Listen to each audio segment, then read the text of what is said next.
நேயர்கள் அனைவருக்கும் அன்பான வணக்கம். இந்த தொகுப்புல மார்கழி மாதத்திற்குண்டான பலன்களை தான் பார்க்க போறோம். மார்கழி மாதத்தை தேவர்களோட மாதம் அப்படின்னு குறிப்பிடுவாங்க. அதாவது கடவுளை வழிபடும் மாதமாகும்.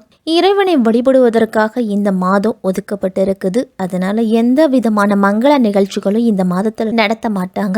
சைவ ஆலயங்களிலும் சரி, வைணவ ஆலயங்களிலும் சரி, சூரிய உதயத்திற்கு முன்னதாவே பூஜை, ஆராதனை இது எல்லாமே நடத்தப்படும். இந்த மார்கழி மாதத்துல தட்சிணாயன காலம் மார்கழியோடு முடியுது. சூரியனுடைய தெற்கு இயக்கம் முடிவடையும் காலம் அப்படின்னு கூட சொல்லலாம். இந்த நேரத்தில் சூரியனோட கதிர்வீச்சு பல பிரச்சனைகளை தரக்கூடும். இந்த மார்கழி மாதம் இறைவனுக்கு உரிய மாதம் அப்படின்னு நம்ம சொன்னோம். ஆனால் மற்ற மாதங்களில் ஒரு நாளோ ஒரு கிழமையோ மட்டும்தான் இறைவனுக்கு உகந்ததாக இருக்கும். ஆனால் மார்கழியில் மட்டும்தான் அந்த மாதம் முழுவதுமே இறைவனுக்கு உகந்ததாக போற்றப்படுது. இந்த மார்கழி மாதம் 1ஆம் தேதி முதல் 29ஆம் தேதி வரைக்கும் இருக்குது. 17/12/2023 முதல் 14/1/2024 வரையிலையும் இந்த மார்கழி மாதம் இருக்குது. சூரிய பகவான் தனுசு ராசியில பயணம் செய்கிறாரு. தனுசு ராசிக்கு அதிபதி குரு பகவான். குரு பகவான் வீட்டுல சூரியன் செவ்வாயோட கூட்டணி சேரும்போது மேஷம் முதல் மீனம் வரை இருக்கக்கூடிய 12 ராசிக்காரர்களுக்கும் எப்படிப்பட்ட பலன்கள் எல்லாம் கிடைக்கும் அப்படின்னு விரிவாவே பார்க்கலாம். இந்த மார்கழி மாதத்துல கிரகங்களோட நிலைகள்லாம் எப்படி இருக்கு அப்படின்னு முதல்ல பார்த்துடுவோம். சூரியன் தனுசு ராசியில இருக்கிறாரு. செவ்வாய் விருச்சிக ராசியில மார்கழி மாதம் 11ஆம் தேதி வரைக்கும் இருக்கிறாரு. அதன் பிறகு தனுசு ராசிக்கு போறாரு.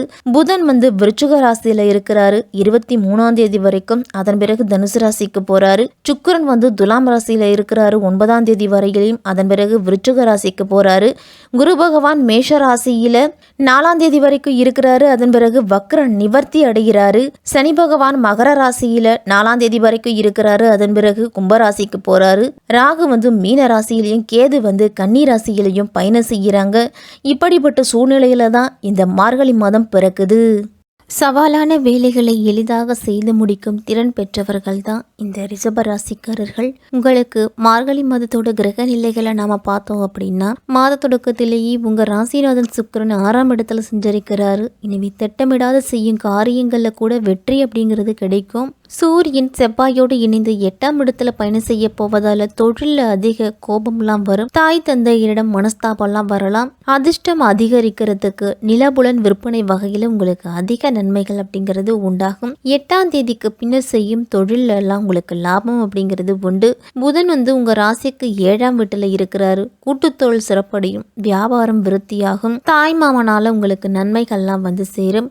வாழ்க்கை துணையினால உங்களுக்கு சந்தோஷம் அதிகரிக்கும். உறவினர் நல்ல உறவு அப்படிங்கிறது உண்டு. மாதத்தின் பிற்பகுதியில கணவன் மனைவிக்கு இடையே புரிந்து கொண்டு விட்டு கொடுத்து போவீங்க. சனி உங்க ராசிக்கு 8ஆம் இடத்துல இருக்கிறாரு. அதனால எதிர்பாராத பணவரவுலாம் வரும். இருந்தாலும் உத்தியோகத்துல மன உளைச்சல்லாம் வரும். அதிக அளவுல செலவு அப்படிங்கிறது ஏற்படலாம். ரிஷபராசியில 2023 சூரியன் தனுசு ராசியில பயிற்சியாகிய இந்த மார்கழி மாதத்துல உங்களுடைய பிடிவாத குணம் வெளிப்படும். சில வழிகள்ல தேவையில்லாமல் செலவுகள்லாம் செய்ய நேரிடும். இந்த மாதத்துல கடின உழைப்பு அப்படிங்கிறது உங்களை ஊக்குவிக்கும். உங்களுடைய இலக்கை அடையிறதுக்கு கடினமா முயற்சி செய்வீங்க.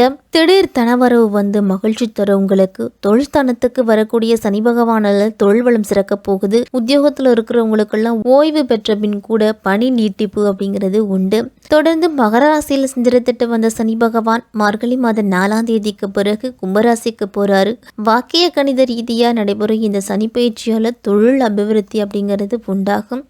இதுவரைக்கும் உழைப்பிற்கு ஏற்ற பலன் கிடைக்கலையே அப்படின்னு மனபாடியவர்களுக்கெல்லாம் எப்பொழுதும் மிதமிஞ்சிய பொருளாதாரம் அமைய போகுது.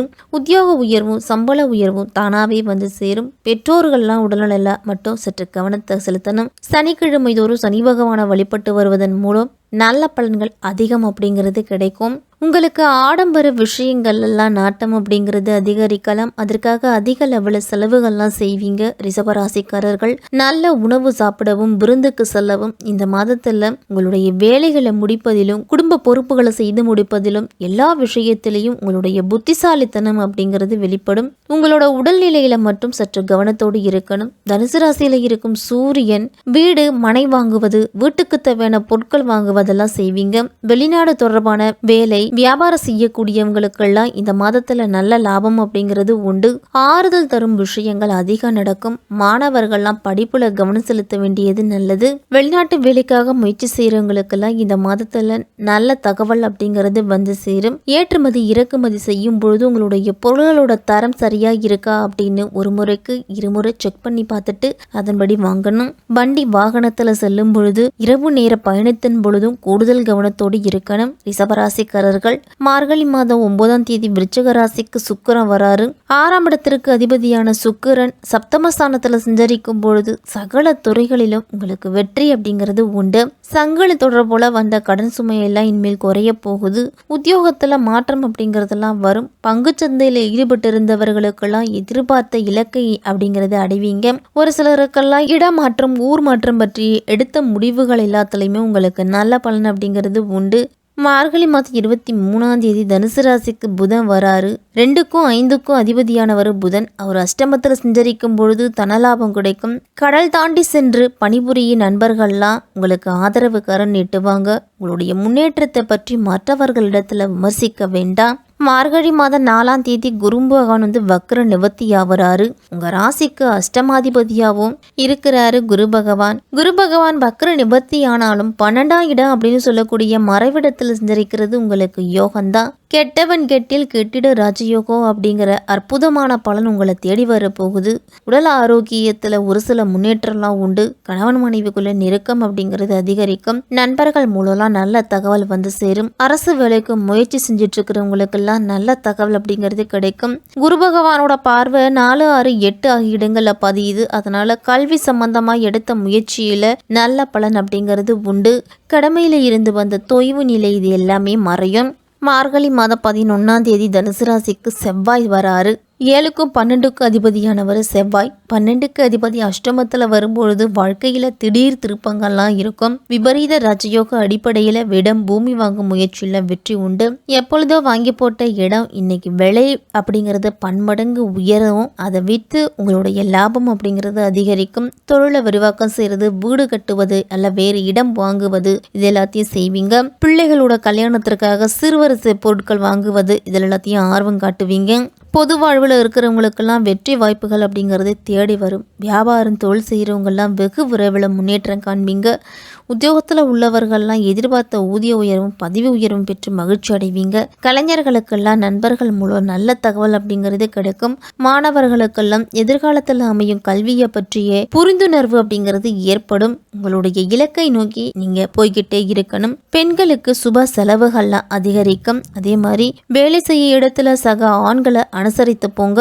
உங்களுக்கு கொடுக்கப்பட்ட வேலைகளை நீங்களே செய்து முடிங்க. மற்றவர்களிடத்துல ஒப்படைக்க வேண்டாம். பொன் பொருள் பணம் சார்ந்த விஷயத்துலலாம் பெண்கள் கூடுதல் கவனத்தோடு இருக்கணும். பிள்ளைகளோட முன்னேற்றம் பெற்றவர்களுக்கு பெருமையை சேர்க்கும் விதத்துல இருக்கும். மாணவர்கள்லாம் கல்வியில கூடுதல் கவனத்தை செலுத்தணும். அதே மாதிரி இருசக்கர வாகனத்துல செல்லும் பொழுது கூடுதல் கவனத்தோடு இருக்கணும். மாணவர்கள் எல்லாரும் கவனச்சிதறலின்றி வகுப்பறையில பாடங்களை கவனிப்பதில் மாணவர்கள் எல்லாரும் கவனத்தை செலுத்தணும்.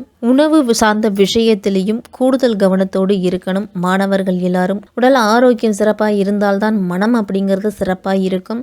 வயதானவர்கள்லாம் உங்களுடைய உடலுக்கு தகுந்த உணவுகளை அதிகம் உணவுல சேர்த்துக்கணும். அதே மாதிரி உடம்புக்கு ஒவ்வாமை ஏற்படக்கூடிய உணவுகள் எல்லாம் அதிகம் தவிர்த்திடுறது நல்லது. இந்த மாதம் ரிஷபராசிக்காரர்கள் அனைவருமே பிரதோஷ நாட்கள்ல சிவபெருமானுக்கு அபிஷேகத்துக்கு தேவையான பொருள்களை வாங்கி கொடுங்க. ஐயப்பன் வழிபாடு உங்களுக்கு அமைதியை கொடுக்கும். ரிஷபராசிக்காரர்களுக்கெல்லாம் தினமும் காலையில எழுந்து குளிச்சு முடிச்சுட்டு சூரிய பகவானை வழிபட்டு வருவதன் மூலம் உங்களுக்கு அதிக நன்மைகள் அப்படிங்கிறது கிடைக்கும்.